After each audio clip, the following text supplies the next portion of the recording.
Chaque semaine, Julien Pain, en collaboration avec les observateurs de la chaîne d'information internationale France 24, qui nous fait un petit tour du monde des images amateurs. Ça nous permet de nous changer les idées et de voir ce qui se passe ailleurs qu'en France. Julien, bonjour, ça va ?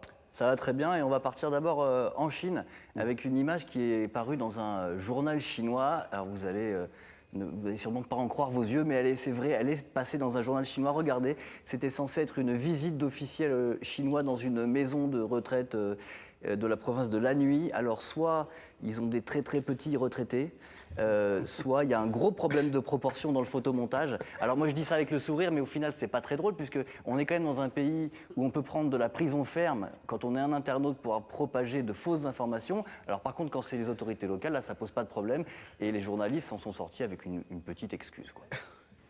C'était des journalistes très copains avec le pouvoir. Voilà, il y en a beaucoup en Chine malheureusement.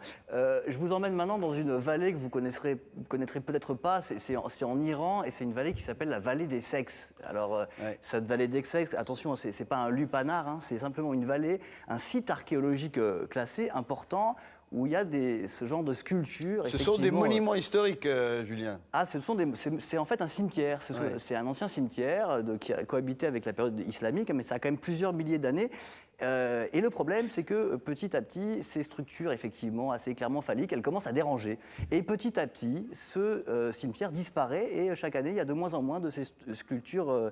Non, le cimetière ne disparaît pas, mais disons qu'on remarque chaque année qu'il y a quelques sculptures. Il y a de moins en moins de phallus, disparaissent, on peut le dire. Voilà. Alors, encore une fois, le problème, c'est qu'il y a un mausolée d'un prophète juste à côté. Alors, on ne sait pas exactement qui détruit ces statues. On peut imaginer que les autorités, en tout cas, font pas grand-chose pour les protéger. Donc, si vous allez, en tout cas, en Iran, au nord-est de l'Iran, je vous conseille d'y aller rapidement parce que cette vallée des sexes, elle ne va pas durer longtemps. Ce qui n'est pas apprécié aussi, me semble-t-il, Julien, c'est que beaucoup de touristes occidentaux viennent se faire prendre en photo près de ces sculptures tout à fait emblématiques. C'est ça ? Oh, oui, mais il n'y a pas que des gens qui... C'est un site assez sérieux. Il y a malheureusement peu de recherches, mais c'est quand même assez fascinant qu'en même temps que l'islam progressait dans le pays, il y avait ce genre de croyances qui perduraient et on n'a pas le droit de rechercher là-dessus en Iran. Et je trouve ces sculptures phalliques, derrière, il y a quand même une histoire. Je vais vous parler maintenant d'un pays, de choses plus dures, d'une vidéo qui est aussi plus dure. Donc, amis des animaux, veuillez m'excuser par avance. Ça se passe à Damas. Ou en tout cas la vidéo est présentée comme se passant à Damas, dans un quartier qui est sous blocus de l'armée, et on nous explique dans cette vidéo que les gens sont tellement affamés qu'ils en sont réduits à manger des chats.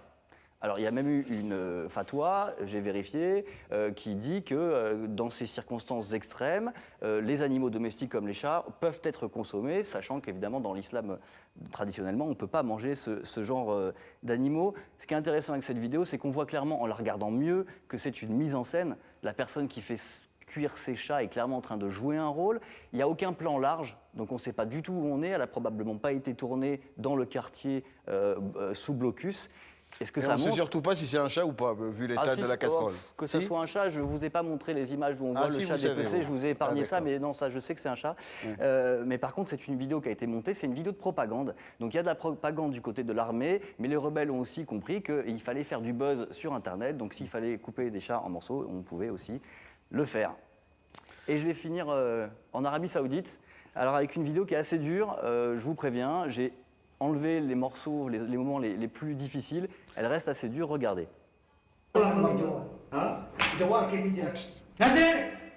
Alors là, il s'agit d'un travailleur migrant en Arabie Saoudite, probablement un Bengalais d'après son accent.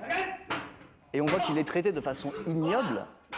Et il faut savoir qu'en Arabie Saoudite, ça se passe assez régulièrement. Pourquoi ? Parce que comme dans beaucoup de pays de la région, il y a un système de tutorat, que vous connaissez bien, Ahmed, hein, dans plusieurs pays de la région. Il y a ce système de tutorat qui fait que le domestique, une fois qu'il est sur le territoire saoudien, son maître a tout pouvoir sur lui. S'il désire le frapper, il peut le frapper. Cette vidéo, qui est particulièrement difficile, elle a créé un tollé. Et pour une fois, les autorités saoudiennes ont réagi. Mais ce qu'elles ont dit, c'est quand même assez incroyable. Elles ont dit, d'après la vidéo, on ne peut pas être sûr que ça se passe en Arabie Saoudite, donc on ne peut rien faire.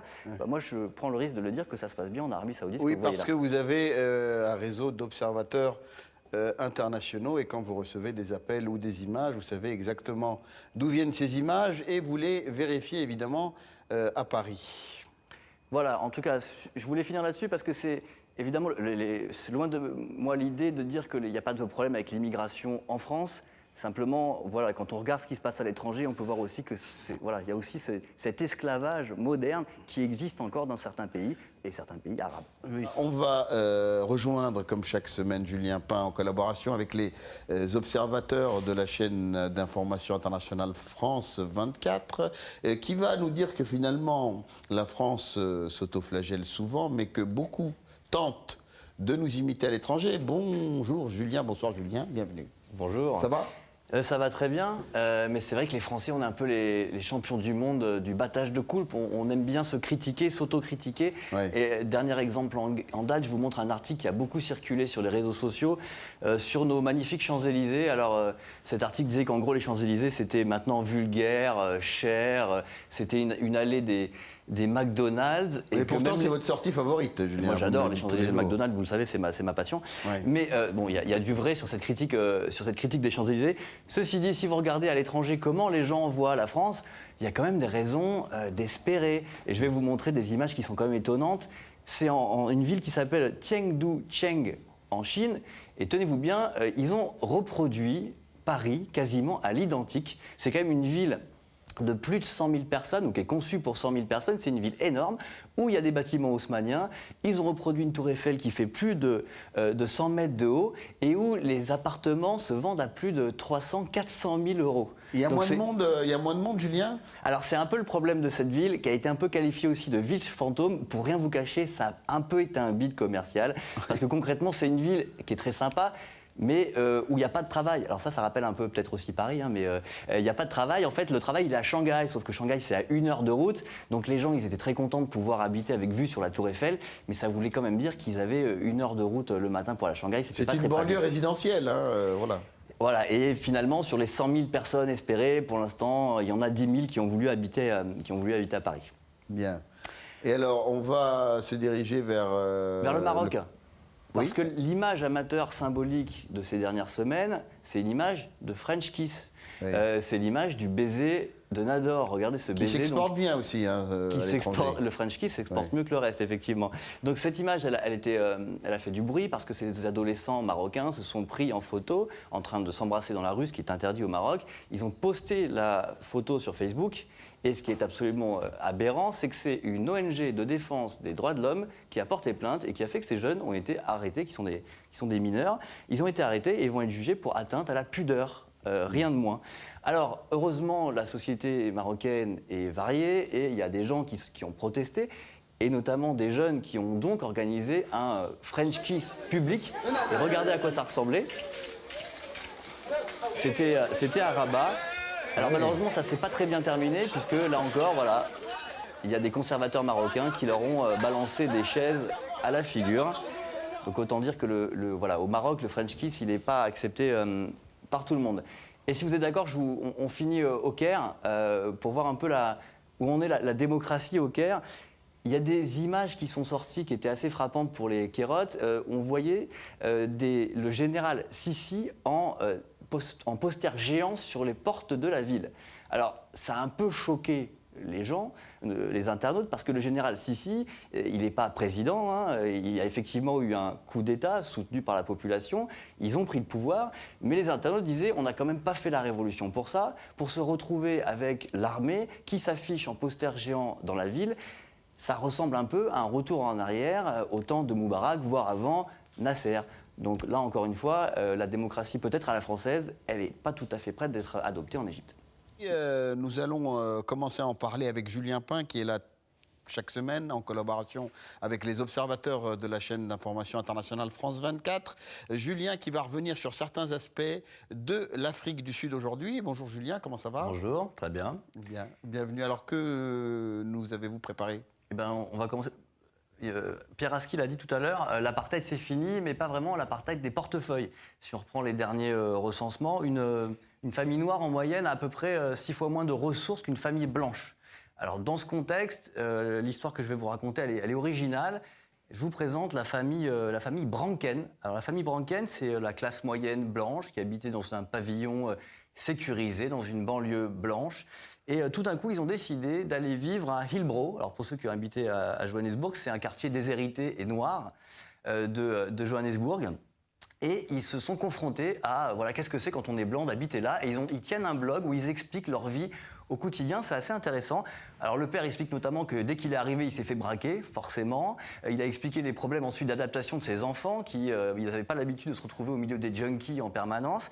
Il explique aussi, c'est plutôt un message d'espoir, c'est qu'en connaissant mieux ses voisins, tout simplement en étant intégré à la communauté, il n'était pas tant confronté que ça au racisme, et il a pu s'intégrer, et maintenant il se sent en sécurité. Son problème maintenant à M. Brancken, c'est qu'il n'y a plus un de ses amis blancs qui vient le voir à Hillbrow. D'accord. Alors juste, vous sembliez commenter, Sophie Bouillon, vous connaissez l'endroit, c'est ça?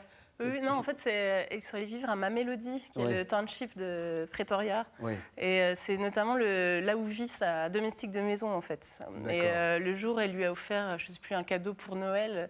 La mail l'a invitée à venir chez elle. Et elle explique dans son blog que, mon Dieu, je ne savais pas que les Noirs plus pauvres pouvaient vivre dans des conditions pareilles. Et voilà, c'est un petit peu le cheminement qui s'est passé. C'est passé pour le transfert, en fait, de la famille vers ce quartier.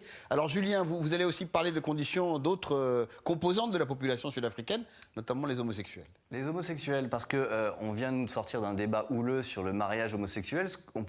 C'est pas forcément évident. En Afrique du Sud, c'est autorisé depuis 2006. Depuis 2006, on peut se marier entre hommes. En Afrique du Sud, on peut se marier... entre femmes aussi, rassurez-moi, non? Et entre femmes, évidemment, gays et lesbiens. Alors, évidemment, c'est le premier du continent africain. Mais c'est aussi, en Afrique, il y a des pays qui n'autorisent même pas l'homosexualité, tout simplement. Alors il reste un tabou, c'est celui du mariage traditionnel, parce que si on peut se marier devant le maire, c'est difficile de se marier traditionnellement. Et donc je vous présente Tchepo et Toba, qui ont été les premiers à organiser un mariage zoulou homosexuel. Et Dieu sait que c'est pas facile, parce que le roi lui-même des Zoulous traite régulièrement les homosexuels de dégénérés. Et voilà à quoi ressemblait leur mariage.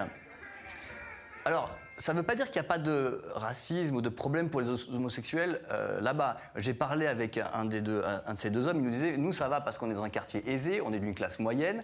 Dans les townships, c'est beaucoup plus compliqué d'être homosexuel. » Et je rappelle aussi que c'est aussi l'endroit où existent les viols correctifs, c'est-à-dire qu'on prend les lesbiennes, on les viole en espérant qu'elles vont retourner sur le droit chemin.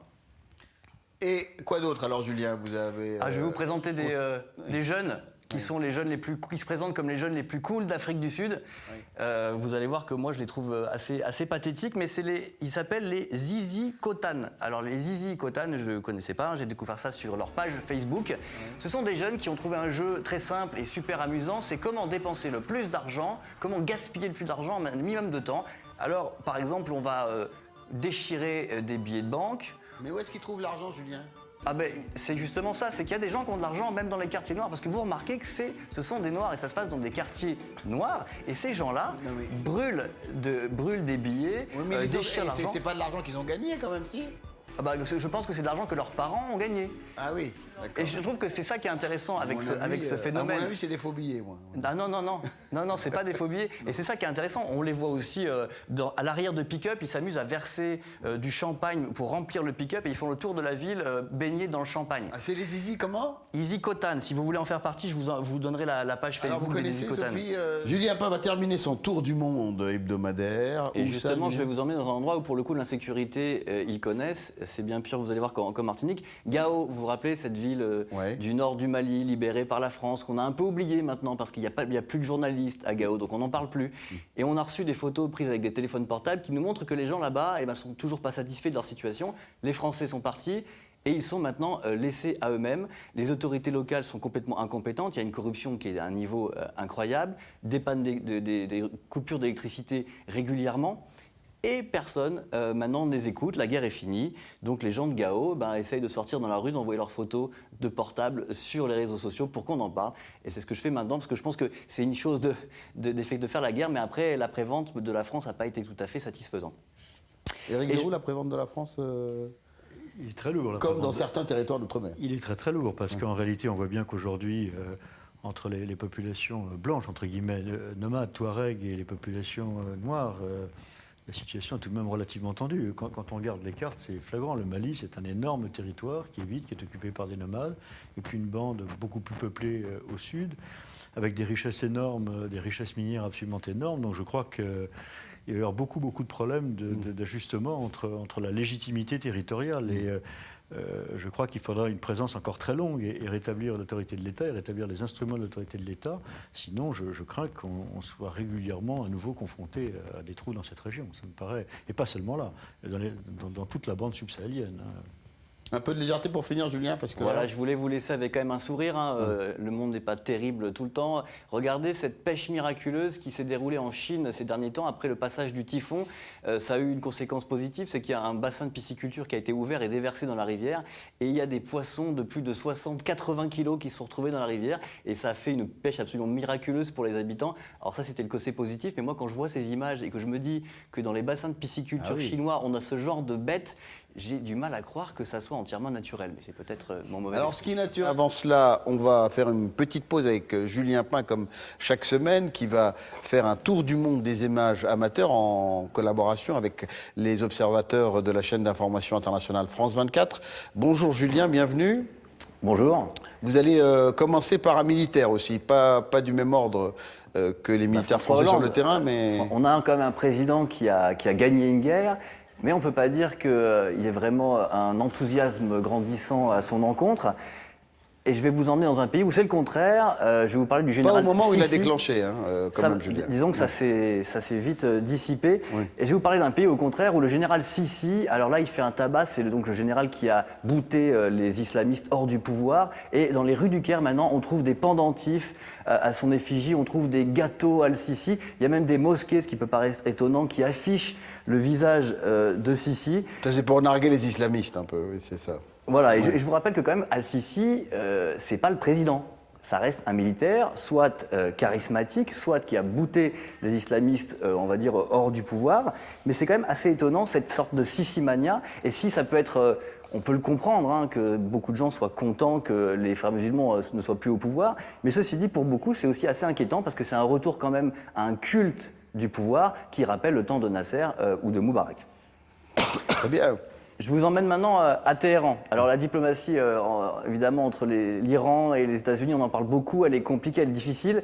Il y a une propagande haineuse contre les États-Unis qui vient du haut, mais dans les rues de Téhéran, je voulais vous montrer que les Américains sont bien là, et au travers notamment de leur fast-food. Regardez, là c'est Domino's Pizza, KFC, Coca-Cola. Oui, ça fait un certain temps. Et même le fameux McDonald's, enfin c'est McDonald's, parce que vous l'aurez compris, tout ça c'est des faux. C'est qu'en fait, à Téhéran, comme ils n'ont pas le droit d'avoir des entreprises américaines, eh bien, les petits fast-foods s'amusent à reprendre les grandes marques américaines sans verser un centime aux géants américains. On va passer sur des choses beaucoup plus lourdes. On va parler de la propagande djihadiste en Syrie. Et je vais vous montrer, les kamikazes, ça existe depuis très longtemps. Dans toutes les guerres asymétriques, il y a des gens qui vont se faire donc exploser quand ils n'ont pas les moyens, si vous voulez, de lutter de façon ils luttent pas à armes égales. Mais là, ce qui change maintenant en Syrie, c'est la communication autour de ces attentats suicides. La communication est extrêmement bien faite. Ici, on a des vidéos qui reprennent l'intégralité de l'attaque suicide, des préparatifs. On interviewe le jeune homme qui va ensuite se faire exploser. Et puis, bien sûr, il y a la musique, Julien, pour mettre en valeur tout ça. Il y a de la musique, ils sont même maquillés. Oui. Et on filme le djihadiste qui va se faire exploser jusqu'au dernier moment. Et je voulais vous montrer ces images.